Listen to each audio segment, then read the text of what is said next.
LaMelo Ball is reportedly open to a trade out of Charlotte, and this isn't a huge surprise as Charlotte has not made the playoffs since LaMelo Ball has been on the team, and we're going to look at where he could be traded today.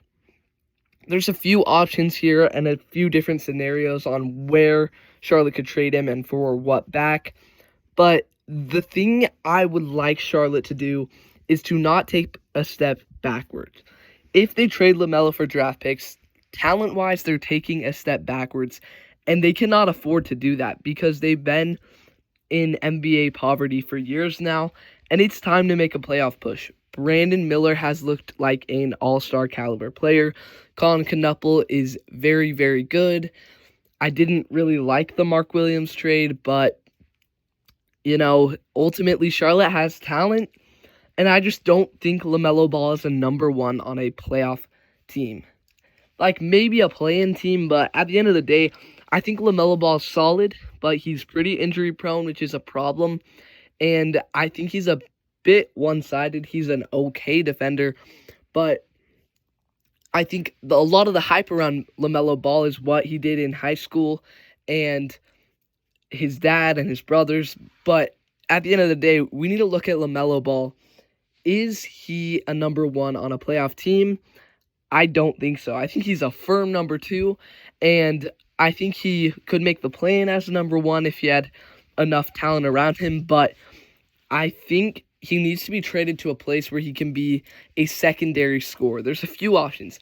One I've been seeing a lot is the LA Clippers. They would trade John Collins and one first-round pick as well as a swap and some seconds, but ultimately this would be a good trade for Charlotte because Charlotte is lacking a lot of center depth right now. Ryan Kalkbrenner is their best young center, and he was drafted this year later in the draft. He's been solid, but ultimately, if they're going to make a playoff push, Ryan Kalkbrenner probably isn't going to be the answer. I'm sure he's going to probably be a solid role player in this league and could maybe be a backup, but John Collins played a lot of center minutes for the Jazz, actually, and was not bad. The reason he had no trade value was because of his contract. And ultimately, if they traded him for John Collins as well as a pick, it's not a terrible deal. Why the Clippers would do this is because this is one of the most Clippers things I've seen. The Clippers are always looking to just keep adding to this roster that just never seems to work. And why not bring in LaMelo Ball, who is a very flashy player, and I feel like that's a lot of what the Clippers are building around, flashiness and fame, and I don't think it would necessarily work, but with Chris Paul retiring after the season, Bradley Beal already done for the season, he's probably not a long-term thing in LA, so why not it be LaMelo Ball? And only giving up one first-round pick for a guy who could potentially be an all-star for you is huge, but at the same time, he potentially could just be a player making all-star money, but not being an all-star, because LaMelo Ball did have an all-star appearance, but since then has just been pretty solid. Like, I know there's a lot of LaMelo Ball fans out there, and a lot of them probably won't like this video, but I think LaMelo Ball is a great player, and I don't see him being a franchise player or a superstar player. And that's why it really does make sense for LaMelo to move on from Charlotte and for Charlotte to move on from LaMelo. Where else could he go? I've seen the Nets and the Wizards thrown around, but that doesn't help LaMelo at all. I'm sure LaMelo would rather stay than go to the Wizards. Maybe he'd rather go to the Nets just because it's Brooklyn, but I just don't think they're better situations for LaMelo.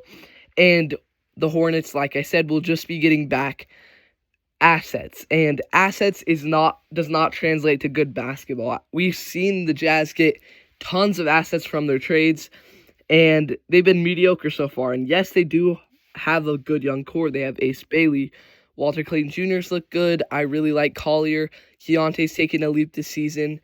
Kessler is a lot of value. He is done for the season though, and Larry Marketing turned into an all-star. So yes, there is value in making superstar trades for first-round picks and assets, but it takes time, and that's what a lot of these rebuilding teams are learning the hard way, including Charlotte. So where else could LaMelo go?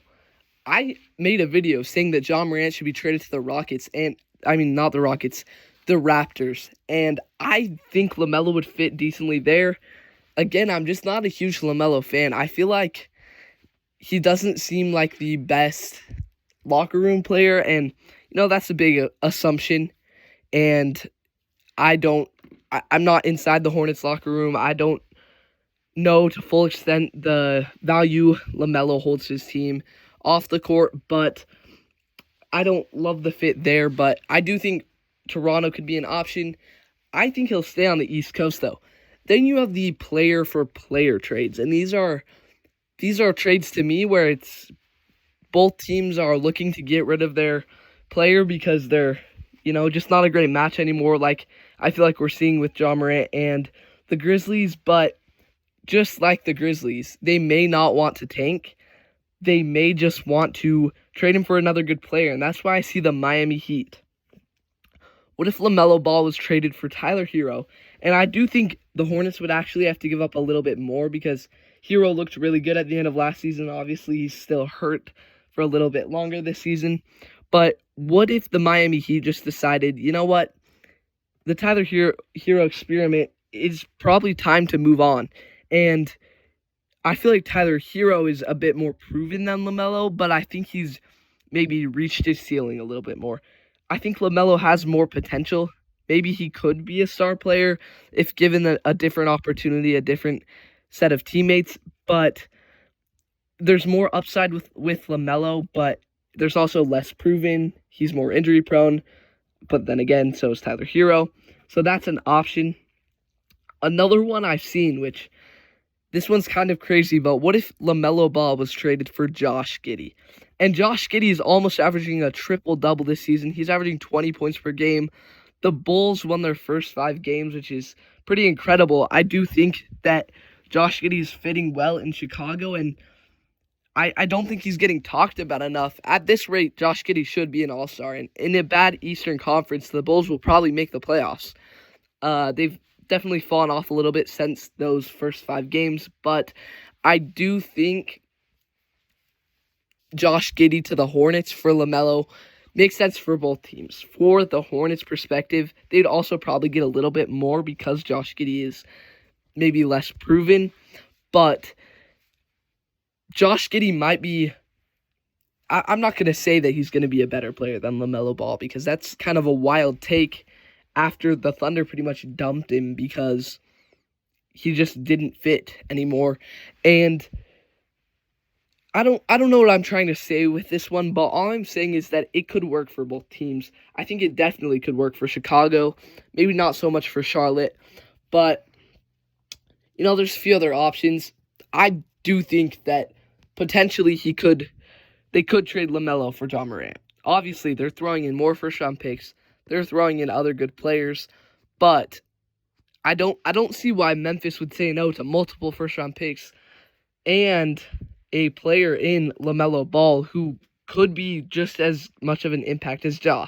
Now, I'm not going to say he's going to be anywhere near Ja, but I do think he could be an all-star level player for Memphis. Thank you so much for watching. Help me at 1,000 subscribers by the end of the NBA season, and see you next time on No Bias News.